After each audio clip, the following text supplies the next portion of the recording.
Sorry to keep you waiting. This particular project has been one of my babies for years. For the longest time, however, I didn't know how to treat this baby right. I've abandoned it and then brought it back to life in many different ways, but today, I'm sure this will be the best possible way to put this together I can think of. A big shout out goes to Boogie Bully for uploading this Uber video that I think scratches the surface of the potential of this crossover. Plus, it's April Fool's. There's no better time to bring this onto YouTube than now. I used to hate April Fool's, foolishly thinking it was such an obnoxious holiday, but these days, now that I understand the holiday more, and now that I know how to use my sense of humor, I anticipate what April 1st brings to the table in a way. So I might not be into playing video games as I used to anymore, but these games still have a soft spot in my heart, especially Team Fortress 2. That and Icarus Uprising I find more fun to watch than to play, as it was the characters as well as their personality and banter that got me hooked in the first place. Now, without further ado, let's get the ball rolling as we ponder what if Team Fortress 2 was in Icarus Uprising. Chapter 1 will remain unchanged, save for a Metal Gear style cardboard box Easter egg in the 5.0 intensity game. A cardboard box Pig can't destroy. Weird. Chapter 2 will remain mostly the same too, except we meet Magnus earlier, right around the time Palutena trolls Pitster about reading Hearts through Laurel Crowns. In fact, we can mesh that combo with Magnus' introduction into one scene. When Pig clears the Zodiac Chamber, the first Team Fortress mercs we'll run into will be Heavy and Medic, mowing down underworld nukes with the Ubercharge, which is perhaps the craziest and coolest thing Pit has seen all night. Since the three mercs seem to be working towards that precious reward money, the big guy with the big sword convinces a big guy with a big gun and his good doctor friend to join him in Pitster. Heavy and Medic take orders from a lady too, a cranky administrator named Helen. She may bark orders at them, but once they hunt down and kill Dark Lord Gal, she pays them. In her mind, Palutena can see that Heavy and Medic are much nicer and respectable than Magnus and Helen, but Medic's method of creating gods leaves much to be desired.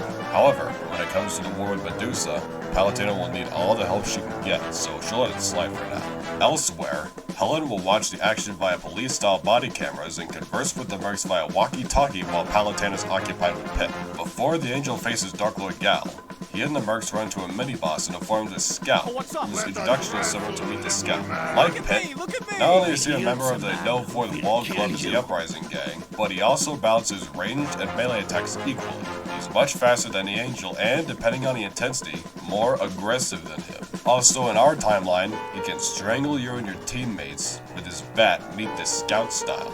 Good thing Magnus, Heavy, and Medic can't be killed in this chapter. With the Motormouth Manshot out of the way, the Dark Lord Gal boss fight remains mostly unchanged, but it sees Magnus go all melee and Heavy go all range, while Medic heals said Heavy. Chapter 3's air battle stays the same too, except Saxton Hale will introduce himself before we meet Hydra, much to Palutena's annoyance. The name's Saxton Hale, Australian, CEO of Manco, and the man who's gonna burn this place to the ground. He will make fun of Palutena's Clan Blaster, saying he will resort to a Hydra punch if you take too long to beat the Hydra. On land, we run into Heavy and Medic again, who are too sent to hunt down the remaining Hydra heads. The boys seem to be in a good working relationship, much to Helen's dismay. It's me or him, and I pay your salary. Make your choice. They need help in finding the Demo Man so they can increase their chances of survival. His introduction is akin to Meet the Demo Man, and it spans the whole chapter. Like Pit, Demo can balance range attacks with his grenade and sticky bomb launchers and melee attacks with his bottle of smoke and Eyelander. From time to time, Demo can shoot a grenade at a wall, causing it to ricochet towards enemies behind the pack. He can plant more than 6 stickies in one place, and in a jam, he can light only one bunch of dynamite, like in the early TF2 trailer. Even though the mercs can't die from friendly fire, they can still get killed. When that happens, Medic will revive them with the reanimator that spawns right on the place they died. When everyone except Medic is down, it's up to you to protect them at all costs. If there's one thing from the underworld Demo hated most, it's Mono Eyes, because they constantly make fun of his one eye and his haunted eye socket. Every time Medic grows him another eye, it spawns bat wings and attacks the team on Halloween night. Freaky, but Pit and Palutena can't help but pity the doctor. Pit asks where Magnus and Gal are now, and Medic says that Magnus took her to a local medical facility and is currently attending to her there, while also finding out any underworld beasties that come near her. Apparently, Magnus and Gal are father and daughter, respectively. One more thing, anytime Pit says something nerdy, the mercs will yell, "Nerd!" at him. Later on, Palutena doesn't alert Pitt of an ambush yet, but Heavy will alert of a Sentry ahead! and Pitt runs into a new merc in the Engineer. Engie will introduce himself in a deceptively humble country boy fashion, akin to Meet the Engineer, and afterward, something explodes in front of him, which is revealed to be a rocket from the Soldier, third new merc in the chapter. Drop dead and give me Oh, 20. and Scouts back too. The Angel asks what brings the Blues here, but they declare that question irrelevant. All they want are the heads of the red maggots around him, maybe even the Angels too, as a bonus. Betting that Laurel Crown is worth a fortune. Interesting thing to note in our timeline. 1. Engie can build a sentry and a mini-sentry at the same time, and 2. Demo's grenades can now distract whichever sentry they're heading towards, akin to Meet the Demo Man. Something else Meta can do is rally everyone behind him before putting up a projectile shield in front of him. It's self-explanatory but very useful in scraps, especially when Pitt has the back shield equipped. Everybody, I don't like this man. He is a soulless monster. I do like you. It's just for show. Did Pitt hear that correctly? Doesn't matter. With the Blues out of the way, the Loch Ness Hydra head in the lake is the next one of Medusa's commanders to be slain, just like in real life. But whichever head Pitt beats, Demo, who's been calling Hydra Nessie all chapter, will sticky jump into the air before beheading him with his Highlander. Pitt asks Palutena why the red and blue teams fight each other in the first place, and the Goddess of Light, with her all-knowing brain and all-seeing eye, begins to tell Pitt what went down in the TF2 canon comic, from Zephaniah Man's will to Radigan Conager being offered Australium to build one of the Z-Man's sons, Redmond, a life extension machine, just like his brother Blutarch did. But as for why Helen offered Radigan Australium, the metal made Australia a wildly technologically, scientifically, and genetically advanced society. In 1890, Palutena ponders how useful material like that would be for her guard. Nothing will change about the air battle of Chapter 4, but on land, another new merc appears on the scene, ending the first Reaper instantly. Pitt only got a glimpse of who might have killed it, so he looked around trying to find who done it. Next thing he knows, he hears a throat clearing and he felt something cold jam into his head. Turns out he was being held at gunpoint by none other than a spy who stabbed the Reaper in the back. Palutena can't extract Pitt here because Pandora's powers are active. Soldier and Scout return now, appearing before the two. Gentlemen, That's Blues what I'm refuse talking the about. spy's hunt, but before they can say anything else, Pitt breaks free by headbutting Spy in the face, barely escaping certain death by a gunshot. The bullet just grazed his hair. He then attacks Soldier and Scout on his own, pushing them back into a nearby teleporter. When Pitt turned back to Spy, his suit was now brick red. He throws a sapper at the teleporter Soldier and Scout escape with, and the last thing Spy said was, I'll be seeing you. before vanishing into thin air like a ghost. Even though the whole spy thing lingers in Pitt's mind throughout it, the mission will continue as normal. From his conversation with Palutena about the humans always getting caught into God's struggles, thus causing the Reapers to work overtime, to his first grind rail segment. That is until he meets the red and blue teams once more. This time on the grind rail segment with the targets. And when the Blues see Pitt, they immediately target him. This time, Palutena warns Pitt of a new threat that could end him immediately if he's not careful. And she's not talking about orbs, she's talking about a Sniper! Not all red laser pointers come from Reaper eyes. The Spy gives the Reds the advantage, as he can and will stab Engie's buildings, like that teleporter earlier. His backstabs and headshots are insta-kills, and he can disguise as one of their teammates. However, Reapers can still spy check, whether he be cloaked or disguised. The Blues have some tricks up their sleeves too. His prime blue, Spy is out for the duration of this mission. Drink it in, pal. That's a failure. Good thing any and all fallen red mercs can respond via Reanimator. The mercs don't travel the grind rail yet, but they will in time. After the battle with the Blues, the team heals in a hot spring and are off to take the Great Reaper down. Spies look at his wounds and Demo, well, I'm drunk. You don't have an excuse. so this only leaves Heavy and Medic to fight the Great Reaper alongside Pitstone. Killing you is full-time job now. Palutena suggests Pitt make some friends, which, if you think about it, won't be a throwaway line. Suddenly, the mercs spontaneously combust, causing Palutena to extract Pitt immediately. Chapter 5 will be largely unchanged, from the Labyrinth of Deceit to Dark Pitt's debut, as the mercs rest while Medic heals them. But in the air battle, Pitt finds himself flying through a building and then through a bridge in a location completely unfamiliar to him, instead of a grassy field with a lake and a Belunga. as it recalls memories he doesn't have, and on land, if you could call it that, he's assaulted by contorted versions of the Mercs. He sees them fighting each other too, and he hears them say unusual things for people. You even fight mobs that look just like the Mercs on the air and land with. Nope. Fast forward to chapter 6. Dark Pit's off the leash, Red's on a rampage, and Blue's on a loose. As soon as Pit lands, however, Saxton Hale charges at him, confusing him for a hippie, but immediately stops when he sees Pit face to face for the first time. Pit gives the guy a chance, seeing the Cherubot nearby. Your metal toys are no match for me. The two fought well, but before long, Saxton throws in the towel, refusing to hit this angel child before him, Cherubot or not. The big burly mustachio man asks him what brings him here, and he answers with not just his rampant imposter, but also with the underworld forces, and so he makes a deal. If Saxton fends off the underworld forces, it should make Pit's job a whole lot easier. Fine. I'll beat them to death with my bare hands. It's the perfect way to prevent the Mercs from getting killed by the Hellspawn too. And so both went their separate ways, Pit being caught in the crossfire between Red and Blue. Palutena advises Pit to not get involved in the Mercs' business if he can help it, and focus on thwarting Dark Pit before he escapes. Soon enough, Pit beats Dark Pit on land for the first time and joins the Reds against the Blues for what might be the last time. As soon as Pit has the Blue team beat, Soldier bells a secret word into the air. Fire! And just like that, the Blue's secret weapon, Pyro, burns everything in sight.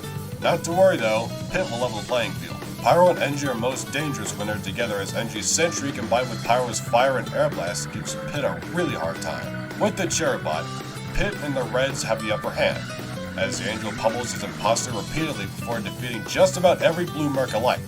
Before long, however, Dark Pit will kill all of the Mercs, Red and Blue, and destroy the Reanimators, adding more fuel to the fire between him and his light counterpart. Worst of all, Saxton, as powerful as he is, didn't finish off the Underworld army because of a stomach bug upon the realization of now his boss, whoever that is going to kill him for letting all of the Mercs get killed.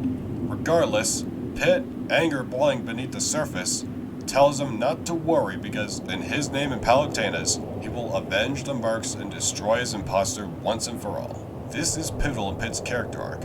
One day he'll learn that revenge won't solve anything, only make things worse. Also, Dark Pit might be right when he says the mirror of truth reflects his light counterpart's true self. The shell he sees now might be cracking. In any case, Pit's business with Saxton, from that deal he made earlier to what he said as he made his way to face Dark Pit, was so brave and selfless that after the Blackheart scurries away after his boss fight, Pit goes, "Yeah, you better run, this isn't over." But Palutena decides, "I'll just bring everyone Dark Pit killed back from the dead and have them fight alongside Pit's angels to cool him down." Problem solved. Pit is absolutely elated at this news, but Medusa is furious at Palutena's choice. The Mercs belonged in the underworld, but Palutena doesn't care what Medusa thinks. Her decision was final. Finally, Pit has the opportunity to make new angel friends for the first time in 25 years. But here's the thing though, not only do the Red and Blue teams not have a clue where they are, but they still hate each other. Pit gets deja vu. This was huge all over again. Soldier is about to attack Palutena in a frenzy, but she puts him to sleep before he can even touch her. Demo explains that he and Soldier are good friends despite the team colors, something the goddess really like the sound of. Like some of the other boys, they're rough around the edges, but that can be worked out. Palutena introduces herself to the Mercs and reveals she was the one who turned them into angels upon death. Now, she may know as well as Pit does exactly how the boys died, but it doesn't matter right now because as angels, there are more pressing matters at large. Also, all angels work under her for free, so they better be on their best behavior or she'll clip their wings and sever them from the heavens. Due to battle damage, any and all connections to the underworld were impossible up here. The Mercs don't fully trust Palutena, but the goddess remarks that if they trust her, she trusts them. No contract necessary. Besides, the gods were above human businesses who exploit and desecrate themselves in their own land for financial gain. Medic respectfully calls out her hypocrisy, considering the abhorrent things the gods did all the time, both to the land and themselves for free, and Palutena nods in self-awareness, adding that it was best to not mention it right now. The point is, it's the mission of the gods and angels to save the world from the tyranny of Medusa, who the Mercs' former employers know, as well as Palutena does, caused more damage to the world than Red and Blue ever could. Engie then brings up how important Australium is to Helen, and Palutena remembers how useful it could be. As far as Helen knew, The mercs were dead, and she was extremely disappointed with Saxon for failing her this epically, so she gives him one last chance. If the monsters from down below are such a threat to the world and its people, then he with his gifts will handle them alone. Oh, and if he finds any Australian, and especially that winged brat, bring them directly to her at once. If he fails her again, he will die. Shall we? Play ball!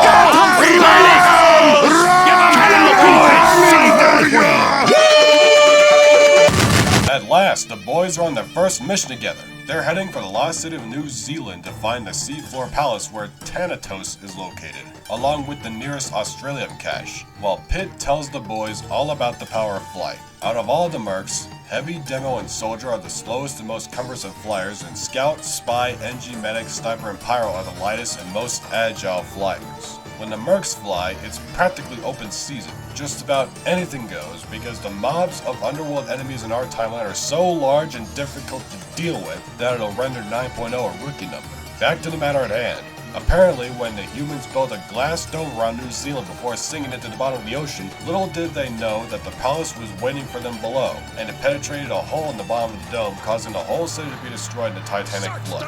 It turns out the underworld army is in possession of the Australian cache, so the boys must retrieve it and the underworld key, and deliver the Australian directly to Palatine. Meanwhile, Saxon Hale runs across the sand with great speed towards the sea, swatting underworld mooks away like flies. But the last thing he expected to see was the mercs not only alive, but also flying with that winged brat. Let's get this over with. There's a white shark waiting for me in my office. Perfect time for Poseidon to split the sea, because this leads to Saxon chasing angels all the way to New Zealand. All the while, he has to make a choice: join them in battling the underworld, or report back to the administrator. A gut feeling tells him to join them. When the boys head into the broken glass dome, the entire city looked deserted and dead, much to Saxon's devastation. Palatine figures the flood destroyed the city, but Sniper and Saxon's hunch of Australian being connected to the destruction of the city was true. Eventually, the boys arrive at the seafloor palace. Outside, the palace looked like an ordinary seafloor palace, but inside is a carnival of carnage. The god of death is excited to have a full slumber party, and that he has hit the jackpot, whatever that means. Medic wonders if one becomes immortal upon killing the god of death, and Palatine is like, not necessarily. I can bring you and Pip back from the dead though. She then giggled at Thanatos getting pissed at the mention of anyone else but Medusa being revived. Meanwhile, Soldier's magician roommate Marasmus! not only plays the ringmaster to Thanatos' clown show, but also knew that he, Soldier, and Demo would meet again. Hello, fools! It is I, Marasmus. Step right up, if you dare, and test your collective might against the world's biggest strongman game. Are you strong enough to discover how weak you are? If you don't buy a ticket, you'll never know! Oh, hello, soldier. Pitt does his usual nobody harms my friends act, much to the wizard's annoyance. Marasmus' name actually comes from the Greek word marasmos, which translates to decay, so the two roommates' team name will be Death and Decay. At the same time, he demands the boys fight the underworld forces to appease Thanatos. If the boys resist, they will die. But what's a wizard to a goddess? Nothing Palatine can't handle, because she can always revive her fallen angels again. However, she tells the mercs to not let Marasmus get to them. Always listen to the goddess. Step right up and get your tickets. Join the strongman game.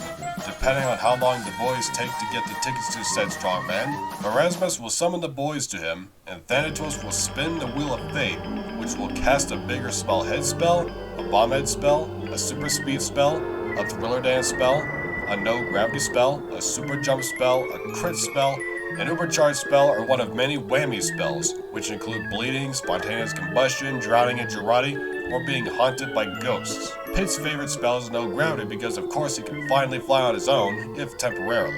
Palatine tells her angel servant to not give in to that wicked temptation. Once the strongman is unlocked upon the tickets reaching the top, a portal will open and the boys will be summoned in one of 3 exotank minigames in the underworld: duck collecting, falling platforms, or exotank soccer, with Marasmus and Thanatos providing commentary. Meanwhile, Saxon will fight the headless horseless horseman. Oh, I'm gonna beat the living hell out of him. Soldier, never anger a magician. Marasmus isn't exactly a pushover, as he can melee you with his staff, destroy any nearby stickies, and cast long-range spells on the boys in the distance. Like Thanatos, Marasmus is a chameleon, but he doesn't shapeshift. Where could Marasmus be? Merlin, the famous magician. Where the hell is that I wizard? have not seen Marasmus. What's that? No, I can't think of anyone who'd want an autograph. Marasmus! We've got unfinished business, you and I!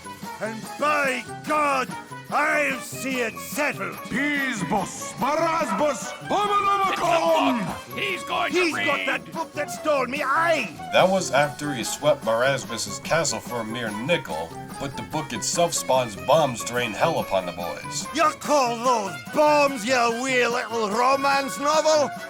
I'll show you bombs! You haven't heard the last of When Marasmus the Marasmus falls, he magician. seems to take Sexton with him, but other than that, any and all magical effects wear off. You were loud and ugly, and now you're dead. Amen. When the boys finally reach Thanatos, it turns out he consumed the entire Australian cache, thus rendering him more powerful than he ever was in the original. Thankfully, he has a weak spot, the life extension machine on his back that feeds him on Australia. It can easily be removed, which is hard to get. Oi! You bleeding gravy, fatso! The machine is then given to NG, and Thanatos will mock spy as he turns into a bunch of sharp weapons. Oh, fat man, please. This is getting awkward. Will mock heavy as he turns into a matryoshka. I am going to kill you, and kill you, and kill you. Yeah, I But other dare than you. that, Rage quit. the boss Come on, fight make will us both proceed as happy. normal, and Palutena will be in possession of the recovered Australia. Thanks for the target practice, you punk bloody freak show. Chapter 8 stays relatively the same, from the space race between the boys in the underworld for the 3 sacred treasures to the space kraken boss fight, except the mercs will be astonished by the vastness and bright lights of space. But Palutena, who grew a mustache as a result of consuming some of the Australium, snaps them out of their trance, telling them to focus on the underworld forces pummeling.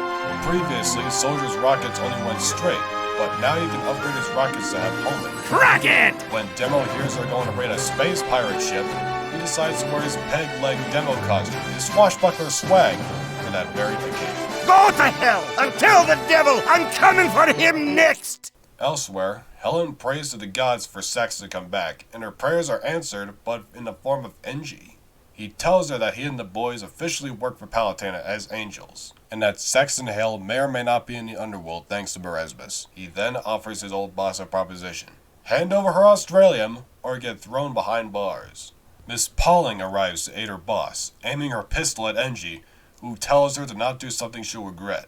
But Helen tells her to just shoot him. Miss Pauling pulls the trigger, but NG dodges just in time for the bullet to hit NG's ear, and then Helen's head, holding the place his left ear used to be. NG apologizes to Miss Pauling, who is broken down in tears that it had to come to this.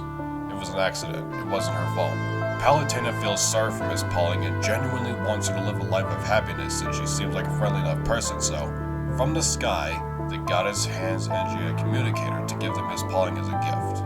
He suggests Miss Pauling disappear from the public eye, as requested by Palutena, and when in doubt, give her a call. NG is then extracted, and Pauling is left saddened and confused. Was this the last time she'll ever see NG again? Will she ever see the others again? This is it! The mercs finally get to visit hell itself as angels. Humans who belong in hell are instead blessed to be angels by a goddess who virtually runs heaven, and they will take out the devil of that domain, Medusa, and find Sex and Hale in the process, possibly. But first, This is Redmond Man speaking from an unspecified location beyond the grave. It is I, your employer, Brutark Man. From beyond the grave! I may be dead, but as long as you're cashing my checks, you'll damn well do what you're told. I've given you thick-skulled slugs one thing to do for 100 years now. Shoot each other! Now I'm giving you something even easier to do. And I'm telling you to push my brother to hell. at this point, both red and blue teams are starting to get used to working with each other, so they figure they push both Man Brothers to hell at the same time. That gravel, it will be mine, Plutarch. There is no gravel where you're going, brother. Oh, And where is that exactly? Hell, Redmond! What? What do you think is going on here? It doesn't matter who hits the bottom first, just get rid of these old geezers. Damn you, Pluto! Glad that's over. Moving on, when Dark Pit shows up, Pit yells to him about how Palutena resurrected all of his friends, which he killed, and there's not a damn thing he can do about it except fly away after killing some underworld boobs. Do I smell soiled baby diaper? After the Blackheart takes out the gatekeeper, Pit barks at his men to not let him escape, You cannot hide, coward. which pushes them to torture him. Who's the top guy? You going to bed? Killing is not as rewarding as hurting. Kill a man, look him in the eyes. The boys will rip out his hair, break his fingers, twist his arms, punch him in the face, slap him so hard his eardrums break, stomp his toes, kick him where the sun don't shine. Go ahead and cry, baby. And to top it off, Heavy will grab the imposter's wings and rip them off his back.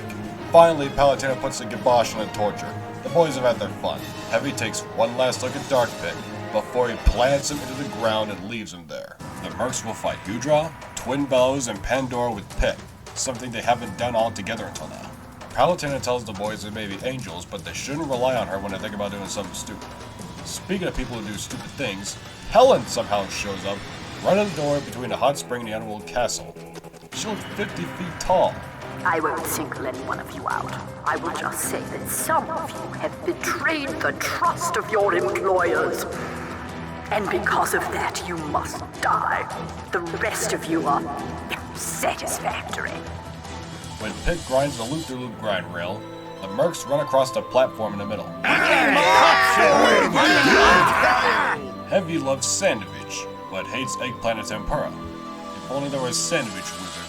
Good thing Medic has a projectile shield.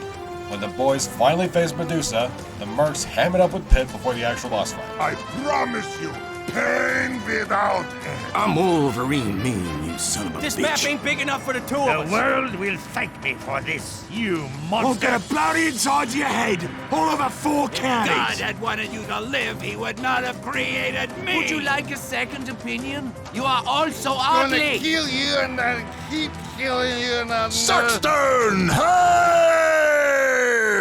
All of a sudden, Saxton Hale Medusa punches the Snake Lady for the final time, punching the beauty out of her face. And when her monster form is revealed, it looks like she had eaten Sexton. The boys wheel on the snake monster, and soon enough, it was over. They had done it. They had all saved the world as angels who were once humans destined for the underworld. Palutena and the boys share a good laugh as this adventure. All you ever do is disappoint and betray me. Cheating, stealing, friend-making. Alright, what's this about? Friendships are in direct contravention of mercenary conduct as delineated in your contracts.